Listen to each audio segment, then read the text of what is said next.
Hey guys, Creator Mom, happy Wednesday. So I was listening to this podcast interview with this woman who, oh, God, what book did she write? I forget. I haven't read the book yet, but it's another podcast about unrestricted eating, intuitive eating, and she was saying that when people get into this, they are nervous, they're scared, they're not doing it right, or are what are the rules, right? And I'm like, because a lot of times, right, rules make us create safety. They make us feel safe. Food rules also make us feel safe, like we're on the right track, we're doing the right thing. It's not like, ugh, it gives us some structure.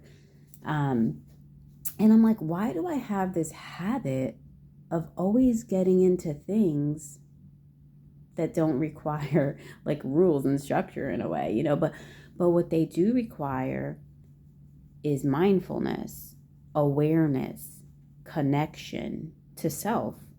They require building self trust, um, self connection. Yeah. I'm like, why do I do this? This is so. I just thought that it was like, I found it strange because I am more drawn to things um, that aren't confined by rules per se, you know.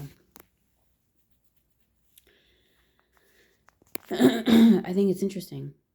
It's an interesting way to live. And it's just like, it's weird because it's also like, I'm like, it's not easy either because of that self trust and developing that, you know, it's scary.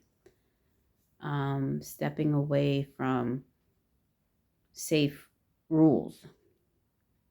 Um, yeah, especially with unschooling, Pamela Rickia, everybody focuses on that, how like people want to know the rules. They want to know the rules. They want to know if they're doing it right, if they're doing a good job. It's probably just part of the way we're all brought up too, you know. Um, but yeah, I find myself generally always floating away from outer rules and restrictions, and I think that's why I don't have a tendency to stay in restrictive groups for a long time.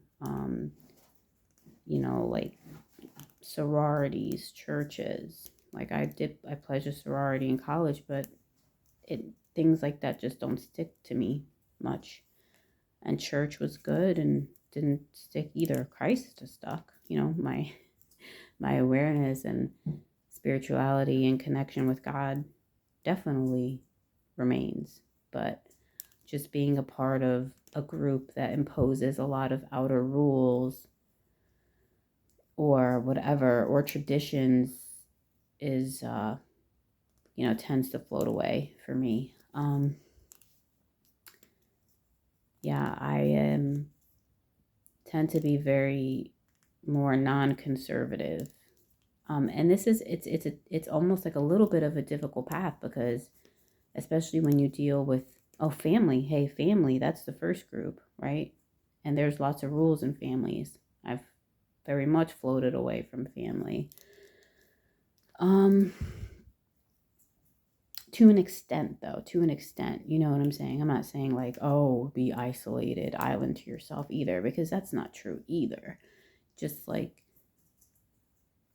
not bound, if you will, right? Because I know we're not by ourselves and we need human connection, and that is true, but just not restrictive human connection.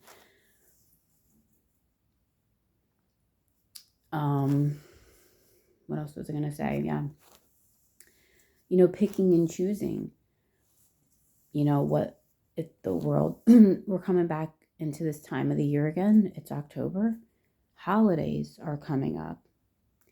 And all that stuff is going to be revisited, But I've already told my kids that I don't want to, do Christmas the way that, Christmas is done. So I think that figuring out who you are and what fits right with you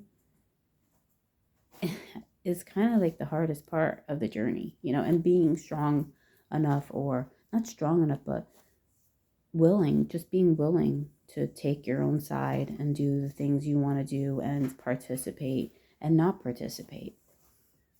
All right, guys, have a great day, and may you have the strength to trust yourself and, forge your path, and not be pushed around by the narcissists around you.